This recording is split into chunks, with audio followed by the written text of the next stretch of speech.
નમસ્કાર વિદ્યાર્થી મિત્રો, નિશ્ચાયક પ્રકરણમાં આપણે આજનો ટોપિક છે ઉપનિશ્ચાયક અને સહ અવયવ. આ ઉપનિશ્ચાયક શીખવા માટે એક સૌપ્રથમ આપણે ઉદાહરણથી સમજીશું. એમાં ત્રિહાર નિશ્ચાયક લઈએ આપણે. એ ત્રિહાર નિશ્ચાયક ડેલ્ટા બરાબર 3/3 વાળો નિશ્ચાયક લેવો છે તો પહેલો ઘટક આપણે લેશું A11, એ જ હારમાં A12, આગળ A13, આ પહેલી હાર. એ જ રીતે બીજી હાર અને ત્રીજી હારમાં પ્રથમ ઘટક A31, A32 અને A33. આ ત્રિહાર નિશ્ચાયક છે. હવે આપણે ઉપનિશ્ચાયક લખવા હોય તો 9 ઘટકના લખી શકીએ ઉપનિશ્ચાયક. એમાં પહેલા ઘટકનો લખવું હોય તો પહેલી હાર અને પહેલો સ્તંભ દૂર કરી અને બાકીના જે ઘટકો વધે એને એ જ સ્થિતિમાં રાખી મળતા નિશ્ચાયકને A11નો ઉપનિશ્ચાયક કહેવાયો. તો આપણે વ્યાખ્યા લખી સૌ પ્રથમ. નિશ્ચાયકનો કોઈ ઘટક Aij લેવો છે આપણે. A11 ને Aij એ આઈની હાર અને જેમાં સ્તંભમાં આવેલો છે.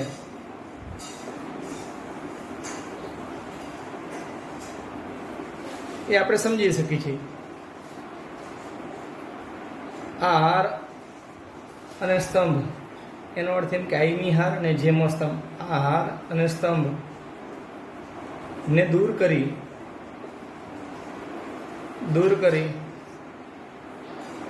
બાકીના ઘટકોને તે જ સ્થિતિમાં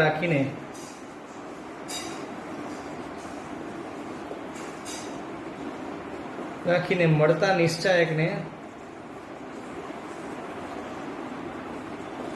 નિશ્ચાયકને એ આઈજેનો ઉપનિશ્ચાયક કહેવાયો.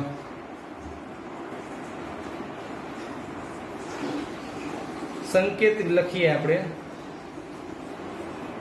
Aij નો ઉપનિશ્ચાયક લખવો હોય તો Aij નો ઉપનિશ્ચાયક બરાબર એનો સંકેત છે કેપિટલ Mij. સપોઝ આપણે A12 નો ઉપનિશ્ચાયક લખશું તો એને સિમ્બોલ તરીકે કહેશું કેપિટલ M12. એટલે ત્રિહાર નિશ્ચાયકમાં આપણે 9 ઘટકોના ઉપનિશ્ચાયક લખી શકીએ. એના પછી મુદ્દો જોવો છે સહ અવયવ. તો Ai નો સહ અવયવ શોધવો હોય તો એમાં એવું કરશું કે -1 ની ઘાતમાં જેટલામી હાર હોય અને જેટલાનો સ્તંભ હોય એ બંનેનો સરવાળો કરવાનો ઘાતમાં. તો I + j ઇન્ટુ Aij નો ઉપનિશ્ચાયક. એને બીજી રીતે લખી શકીએ કે આને આપણે સિમ્બોલ તરીકે કહેશું કેપિટલ Aij. આ કોનો સહઅવયવ છે તો સ્મોલ Aij નો સહઅવયવ કેપિટલ Aij બરાબર -1 ની ઘાત I + j ઇન્ટુ Aij ના ઉપનિશ્ચાયકને આપણે કીધું છે કે કેપિટલ Mij. આ રીતે શોધી શકીએ. એટલે આ નિશ્ચાયકમાં આપણે આ રાઉન્ડ જે બતાવેલા છે એને દૂર કરી અને બાકીના ઘટકોને તે જ સ્થિતિમાં રાખી આ A11નો ઉપનિશ્ચાયક થશે આટલું લખીએ તો. અને સહઅવયવમાં -1 ની ઘાતમાં 1 + 1 લખીશું અને બાજુમાં ઉપનિશ્ચાયક. મિત્રો, આ જે નોંધ લખેલી છે આ નોંધનો વારંવાર MCQ તરીકે આપણે ઉપયોગ કરતા હોઈએ છીએ. તો નોંધ સમજતા પહેલાં એક ઉદાહરણ સમજી લઈએ. આ ઉદાહરણ 3/3નું એક વ્યાપક ફોર્મ લખેલું છે. એમાં પહેલી નોંધ વાંચીએ આપણે. એક હાર કે સ્તંભના ઘટકોને અન્ય હાર કે સ્તંભના સહ અવયવો સાથે ગુણીને ઉમેરતા તેમનો સરવાળો 0 થાય છે. આ ભાષાકીયને આપણે સાંકેતિક ફોર્મમાં લખી. હવે આપણે એવું વિચારી કે પહેલી હાર અને બીજી હારની મદદથી આપણે લખવું છે. પહેલી હારના ઘટકો લેશું અને બીજી હારના સહ અવયવો લેશું. બંનેનો ગુણાકાર કરીને સરવાળો કરશું તો નિશ્ચાયકનું મૂલ્ય થશે 0. તો લખી શકીએ small a11 into capital A21, પહેલી હારનો ઘટક અને બીજી હારનો સહઅવયવ વત્તા A12 ઇન્ટુ કેપિટલ A22 વત્તા A13 ઘટક લેશું તો A23 અને એના બરાબર 0. અહીંયા આપણે લખી શકીએ કઈ કઈ હારનો ઉપયોગ છે, તો R1 અને R2 એ રીતે. એટલે પહેલી હાર સાથે બીજી હાર પણ લઈને આપણે લખી દીધું છે અને પહેલી હાર સાથે ત્રીજી હાર પણ લઈ શકાય.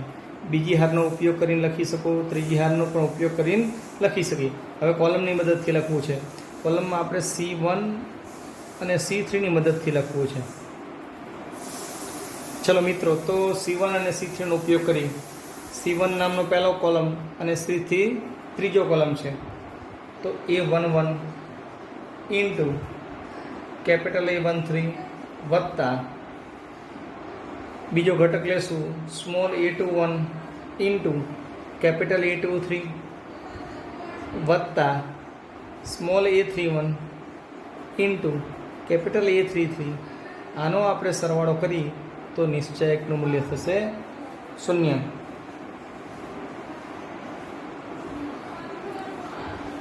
આ પ્રથમ નોંધની વાત થઈ. બીજી નોંધ એ જ ટાઈપની છે પણ થોડો ચેન્જીસ છે. વાંચી લઈ સૌ પ્રથમ. એક હાર કે સ્તંભના ઘટકોને એ જ હાર પહેલી નોંધમાં હતી, અન્ય હાર હતી. આમાં એ જ હાર કે સ્તંભના સહઅવયવો સાથે ગુણીને ઉમેરતા નિશ્ચયકનું મૂલ્ય ડેલ્ટા મળે છે. અને આમાં એનો સરવાળો કરી તો આનો સરવાળો કેટલો મળે છે? 0.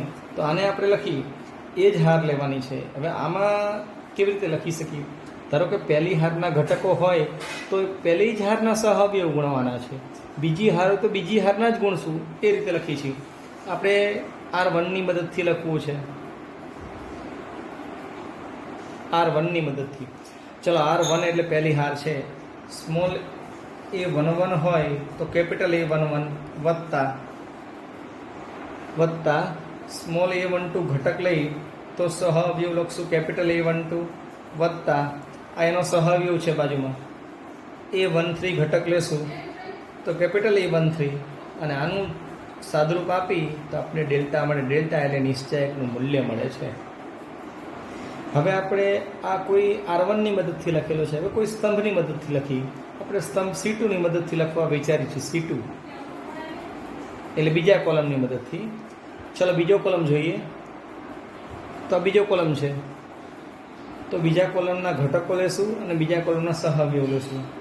Small A12 into capital A12 વત્તા small A22 into capital A22 વત્તા small A32 into capital A32 અને આનું આપણે સદરૂપ આપી તો પણ નિશ્ચયકનું મૂલ્ય ડેલ્ટા મળે છે. આને આપણે મૂલ્ય કહેશું. મૂલ્ય આ પણ મૂલ્ય મળે છે.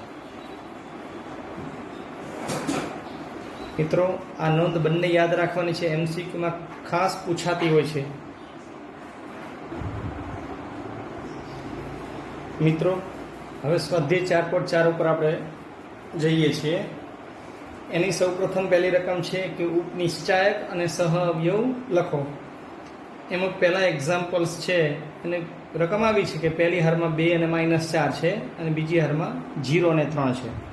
એનો અર્થ એમ કે દ્વિહાર નિશ્ચાયક છે. એના આપણે ઉપનિશ્ચાયક લખવા હોય તો 4 ઘટકોના લખી શકીએ. એમાં સૌપ્રથમ છે કે 2નો ઉપનિશ્ચાયક. આપણે આગળ સમજી ગયા છીએ કે એ 2 વાળી હાર અને 2 વાળો સ્તંભને દૂર કરી અને બાકીના ઘટકોને તે જ સ્થિતિમાં રાખવાના છે. એટલે જવાબમાં આવશે 3. M11ની કિંમત થશે. એ જ રીતે -4નો ઉપનિશ્ચાયક કેપિટલ M12 બરાબર -4ની હાર અને સ્તંભ દૂર કરી જવાબ 0. એ જ રીતે 0નો ઉપનિશ્ચાયક થશે -4 અને છેલ્લે 3નો ઉપનિશ્ચાયક થશે 2. આ 4 ઘટકોના ઉપનિશ્ચાયક. હવે આપણે લખવા છે સહઅવયવ. સહઅવયવ પણ સૌપ્રથમ 2નો લખીશું. તો 2નો સહઅવયવ એને સિમ્બોલ થશે કેપિટલ A11. એના બરાબર આપણે એમ લખેલું હતું થિયરી તરીકે માઇનસ એકની આઈ પ્લસ છે, એટલે આપણે થશે માઇનસ એકની 1+1 ઇન્ટુ એનો ઉપનિશ્ચય એટલે M11 માઇનસ એકની 1+1 એટલે 1 ઇન્ટુ M11ની કિંમત છે ઉપરથી લાવી દીધી 3, તો જવાબમાં આવશે 3. એ જ રીતે એના પછી -4નો સહઅવયવ એટલે સિમ્બોલ જ લખેલા છે. કેપિટલ E12 બરાબર માઇનસ એકની 1+2 ઇન્ટુ એનો ઉપનિશ્ચય છે 0, એટલે જવાબ આવશે 0. આ જ રીતે કેપિટલ E21ની કિંમત અને E22ની કિંમત પણ મેળવી શકાય છે. આ એના થયા સહઅવયવ. હવે આપણે આના પછી નેક્સ્ટ એક ઉદાહરણ જોઈએ 3/3 માટે. હવે આપણે બીજા દાખલાની કોઈ એક રકમ લખેલી છે. આ રકમ ત્રિહાર નિશ્ચાયક છે. આ રીતે રકમ આપેલી છે, એમાં ઉપનિશ્ચાયક લખવા છે, એટલે આપણે 9 ઘટકોના લખી શકીશું. 9 ઘટકમાં જે પહેલો લખેલો છે M11, તો મિત્રો આને આપણે કોનો ઉપનિશ્ચાયક કહીશું? તો પહેલી હારના પહેલા ઘટકનો, એનો અર્થ એમ કે 1નો ઉપનિશ્ચાયક છે. એટલે 1ને આપણે 1 વાળો સ્તંભ અને 1 વાળી હાર દૂર કરી બાકીના ઘટકોને લખવાના છે. એટલે 5 અને -1 અને બીજી હારમાં 1 2. આનું આપણે સાદુરૂપ આપશું. આ તો શીખી ગયા છીએ 5 × 2 અગ્ર વિકર્ણનો ગુણાકાર, એટલે 5 × 2 10, અને નિયમ પ્રમાણે માઇનસ આવે એટલે +1 એટલે 10 + 1 એટલે 11. એ વિસ્તરણ આપણે શીખી ગયા છીએ કે આવી રીતે હોય નિશ્ચાયક. પહેલી હારમાં AB અને બીજી હારમાં CD. તો આ ગુણાકાર એવી રીતે કરી છે, A અને D નો ગુણાકાર, તો A × D, પછી માઇનસ આવે છે B × C. એ પ્રમાણે સાદુરૂપ આપીશું.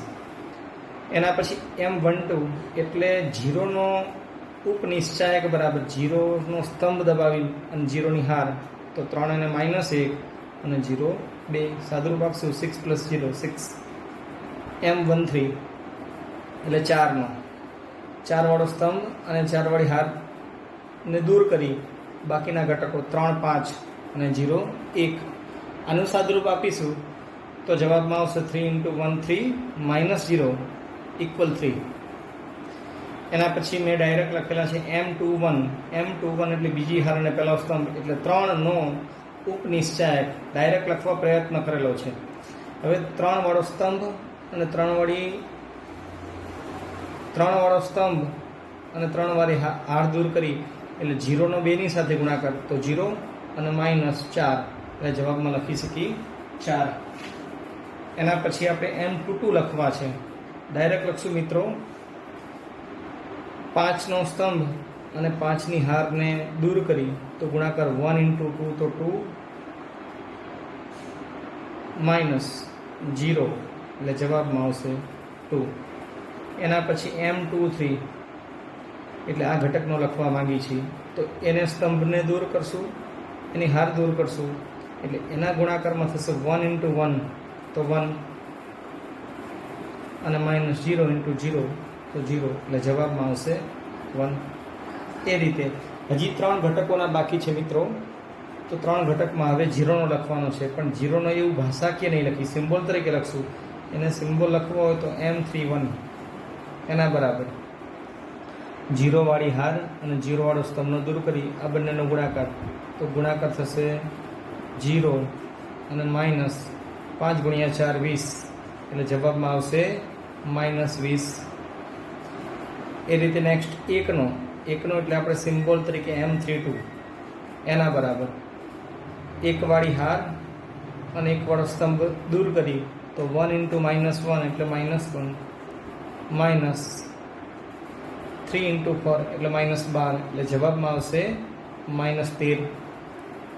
એના પછી છેલ્લો 2નો એટલે આપણે સિમ્બોલ લખશું M33 એના બરાબર 2 વાળી હાર અને 2 વાળો સ્તંભ દૂર કરી ડાયરેક્ટ લખવા માંગી છે 1 × 5, તો 5 અને -3 × 0, તો 0, એટલે જવાબમાં આવશે 5.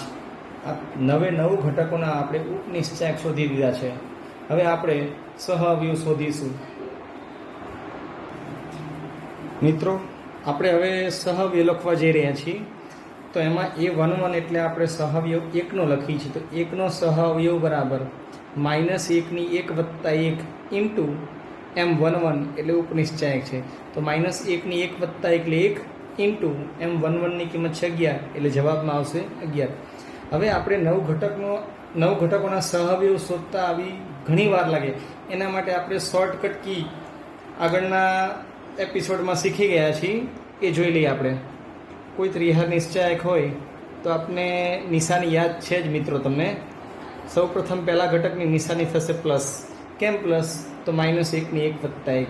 બાજુમાં -1 ની 1 વત્તા 2 તો નિશાની આવશે માઇનસ. પછી -1 ની 1 વત્તા 3 નિશાની આવશે પ્લસ. પહેલી હાર પૂરી. નિશાનીનો જ આપણે ઉપયોગ કરશું ડાયરેક્ટ લખવા માટે. એના પછી બીજી હારમાં A21 છે તો નિશાની આવશે માઇનસ, એ જ રીતે આવશે પ્લસ, એ રીતે આવશે માઇનસ. છેલ્લી હારમાં 31માં નિશાની આવશે પ્લસ, વચ્ચે માઇનસ અને પ્લસ. આ નિશાની મિત્રો આપણે યાદ રાખવાની છે તો ગણતરી કરવામાં થોડી આપણે સરળતા રહે, એ પ્રમાણે ડાયરેક્ટ લખીશું. તો બીજા ઘટકની આપણે સીધી જ નિશાની માઇનસ કરી જ દેશું અને એની સાથે એનો સહ અવયવ લખવાનો છે એટલે માઇનસ કરીને આપણે લખવાના છે M12. તો જવાબમાં લખીશું ડાયરેક્ટ -6. ઓકે. એના પછી A13 નિશાની પહેલાં લખી દઈ. તો નિશાની લખવાની હોય તો પ્લસ, બાજુમાં એનો સહ અવયવ છે, જવાબમાં કેટલો છે 3, તો એનો જવાબ આવશે 3. નિશાની જ લખશું પ્લસ કે માઇનસ એ પ્રમાણે. ચલો A21 ની મિત્રો નિશાની યાદ કરી તો માઇનસ લખીને એનો સહ અવયવ ઉપનિશ્ચાયક લખવાનો છે એટલે એનો જવાબ છે -4. M21 લખવાનો છે ને તો -4 એટલે જવાબમાં થશે +4. હવે A22 નિશાની યાદ કરી તો નિશાની પ્લસ, બાજુમાં એનો ઉપનિશ્ચાયક લખવાનો છે તો ઉપનિશ્ચાયકની કિંમત છે 2 તો +2, એનો અર્થ એમ કે જવાબ 2. આ રીતે એટલે આ રીતે લખવામાં આપણે ઇઝીલી લખી શકીએ છીએ. A23 લખવી હોય તો નિશાની યાદ કરી તો નિશાની તરીકે આવશે માઇનસ. એનો ઉપનિશ્ચાયક લખવો હોય તો M23 કહેશું ને આપણે, તો M23 ની કિંમત છે 1 એટલે જવાબમાં આવશે -1. હવે આ કોષ્ટકને દૂર કરી છીએ. ચાલો A31 ની કિંમત લખવી હોય તો નિશાની પહેલાં લખશું, તો નિશાની લખશું તો પ્લસ કરીને M ની કિંમત લખવાની છે M31 ની, -20 છે તો -20 એટલે જવાબમાં આવશે -20. એના પછી નિશાની પહેલાં લખશું તો નિશાની 3 ને 2 છે એટલે નિશાની માઇનસ લખશું અને એની કિંમત છે -13, તો ડાયરેક્ટ જવાબ લખવો હોય તો +13. અને છેલ્લે સહઅવયવ લખીશું A33 છે તો નિશાની પહેલાં લખશું પ્લસ અને બાજુમાં ઉપનિશ્ચાયક લખવો છે તો +5, એનો અર્થ એમ કે જવાબ આવે 5. તો મિત્રો આ રીતે 3/3 કોઈ નિશ્ચાયક હોય તો ઉપનિશ્ચાયક 9 ઘટકોના અને સહઅવયવ 9 ઘટકોના આ રીતે શોધી શકાય. મિત્રો ત્રીજા એક્ઝામ્પલ્સની રકમ આ લખેલી છે એ વાંચીએ સૌ પ્રથમ. બીજી હારના ઘટકોના સહઅવયવોના ઉપયોગથી, એટલે બીજી હારના સહઅવયવ લેશું, એની મદદથી ડેલ્ટા બરાબર કોઈ નિશ્ચાયક છે એનું આપણે મૂલ્ય શોધવાનું છે. એવું આપને સૂચના કીધેલી છે કે બીજી હારના ઘટકોના જ સહઅવયવ. તો બીજી હારમાં મેં રાઉન્ડ કરેલો છે, તો બીજી હારમાં સૌ પ્રથમ પહેલો ઘટક છે 2 નો સહઅવયવ, એનો સિમ્બોલ થશે A21. હવે નિશાની મિત્રો યાદ કરશો, નિશાની ડાયરેક્ટ લખવી છે માઇનસ, બાજુમાં આવશે કેપિટલ M21 તો ડાયરેક્ટ જ લખી દઈએ. ચલો -2 વાળી હાર અને 2 વાળો સ્તંભ દૂર કરી અને બાકીનો નિશ્ચાયક લખી છે 3 અને 8. પહેલી હારમાં 3 8, બીજી હારમાં 2 અને 3 નો સાદરૂપ આપી દઈ -3 × 3 9, સાદરૂપ આપી 9 - 16 એટલે જવાબ -7 થશે, પણ નિશાની આગળ પડેલી છે એટલે જવાબમાં આવશે +7. એ જ રીતે હવે આપણે 0નો સહઅવયવ લખવો છે તો સિમ્બોલ થશે A22. નિશાની યાદ કરી તો નિશાની આવશે પ્લસ, બાજુમાં નિશ્ચાયક લખશું, ઉપનિશ્ચાયક કહેશું. 0 વાળી હાર અને 0 વાળો સ્તંભને દૂર કરશું તો 5 8 અને 1 ને 3 સાદરૂપ આપી 5 × 3 એટલે 15 માઇનસ 8 × 1 તો 8. આના જવાબમાં આવશે પણ 7. એ જ રીતે છેલ્લે 1નો સહઅવયવ લખવો છે. એનો સિમ્બોલ થશે કેપિટલ A23. નિશાની પહેલાં લખી દઈએ, 2 અને 3 નિશાની, એટલે નિશાની કેવી આવશે? માઇનસ. ચલો એક વાળી હાર અને એક વાળો સ્તંભ દૂર કરશું તો જવાબમાં લખશું મિત્રો, કેટલા લખશું? તો પહેલી હારમાં 5 3 અને બીજી હારમાં 1 2. આનું સાદરૂપ આપી નિશાની માઇનસ છે જ. 5 × 2 10 માઇનસ 1 × 3 તો 3. આના જવાબમાં આવશે 10, એટલે નિશાની માઇનસ પડેલી છે એટલે જવાબ આવશે -7. હવે મિત્રો મૂલ્ય શોધવાનું કીધું છે તો આપણે એક નોંધ લખી ચૂક્યા છીએ કે નિશ્ચયકનું મૂલ્ય છે જે બીજી હારના ઘટકો હોય તો બીજી જ હારના સહ અવયવો ગુણવાના, તો એનો જવાબ નિશ્ચયકનું મૂલ્ય મળે છે. તો લખી દીધું છે કે ડેલ્ટાનું મૂલ્ય બરાબર એ ઘટક છે A21 ઇન્ટુ કેપિટલ A21 વત્તા A22 કેપિટલ A22 વત્તા A23 ઇન્ટુ કેપિટલ A23. આનું આપણે કિંમત મૂકતા જઈએ. A21ની કિંમત થશે 2. 2 ઇન્ટુ A21ની કિંમત લખેલી છે 7 વત્તા A22ની કિંમત છે 0. 0 ઇન્ટુ A22ની કિંમત છે 7 વત્તા A23 એટલે ઘટક લખવાનો છે, ઘટક થશે 1 ઇન્ટુ A23ની કિંમત આપણે મેળવેલી છે -7. આનું વિસ્તરણ કરી દઈએ. 2 × 7 14 વત્તા 0 અને -7 એટલે જવાબ આવશે 7. એટલે આ રીતે આપણે જવાબ મેળવી શકીએ છીએ. બીજું મિત્રો, આ આપણે વિસ્તૃત તરીકે લખવાનું કીધું હોય તો આ રીતે આપણે ગણતરી સ્પેસિમેન કરવી જોઈએ, પણ MCQ તરીકે હોય તો આવી ગણતરી કરવાની જરૂર નથી. તો મિત્રો એવું કરશું કે એવું કીધું છે કે બીજી હારના ઘટકોનો, તો એમનામ આપણે સાદરૂપ આપીએ તો પણ જવાબ 7 મળે જ છે. એટલે એવું નથી કે બીજી હારના ઘટકોના સહઅવયવ શોધવા પડે, ડાયરેક્ટ સાદરૂપ આપીને પણ જવાબ 7 મેળવી શકાય. એ જ રીતે ત્રીજી હાર કીધી હોય તો જવાબ તો આવશે આપણો 7 જ મળશે. મિત્રો આના આધારે ટેક્સ્ટબુકના ઉદાહરણ નંબર 20 અને ઉદાહરણ નંબર 21 આ જ રીતે આપણે સોલ્યુશન મેળવી શકીએ. તો જાતે સોલ્યુશન મેળવી લેવું.